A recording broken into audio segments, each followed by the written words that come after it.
What's up, guys? It's Techno Viking 23 coming to you today with some Destiny 2 final shape, and I'm going to real quick go over how you can actually unlock the rest of your abilities and aspects and supers if you play through the final shape campaign on a second or third class. I went through on my Titan the first time, so I'm playing it through my Warlock and my Hunter now, and when you go through the campaign again, you get some of the fragments if you missed them before.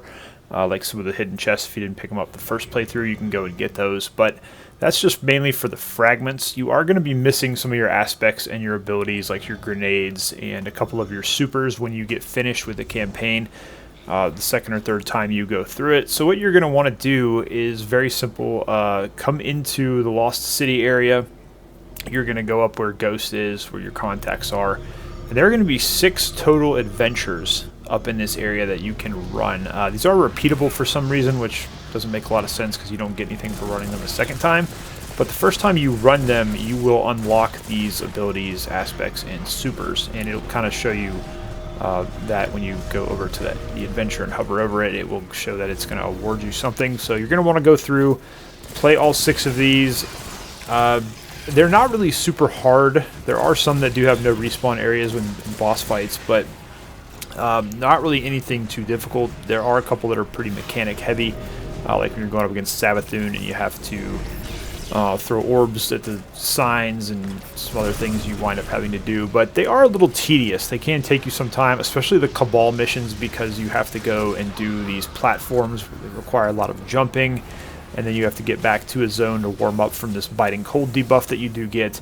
Those can be a little frustrating just because there's a lot of enemy density. You're doing it by yourself. All this is mostly solo, unless you want to bring some people along with you. You can do it, but it's not too bad at the end. It's going to take you maybe, you might be able to do it in under 2 hours if you really push through it pretty hard. It's really not too bad. Each mission's maybe about 20 minutes if you full speed run it, skip some mobs and run through it. But if you want to take your time and make sure you're taking out all the mobs, it can take you a little bit longer, but it's really not too bad. Once you get done with this, you'll have all of your aspects, your abilities, and your supers finished for the class that you did it on. So unfortunately, you will have to do this multiple times, though, and that's one of the things about this Final Shape expansion that I'm going to go over in a different video.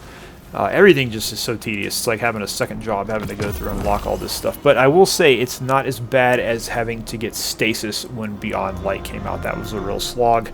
It's much easier to go through and get your whole subclass unlocked now for Prismatic, just doing these adventures after the campaign. So at least there's that.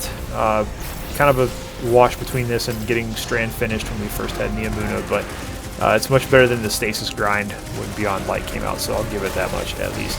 Anyways, guys, that's going to do it for this video, just real quick. This information shouldn't take you too long to get through and to go get your aspects, abilities, and supers unlocked for your second or third character on your account. So anyways, guys, I hope you are having a great day. Thanks as always for watching, and I will see you again next time.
Not bad, but not.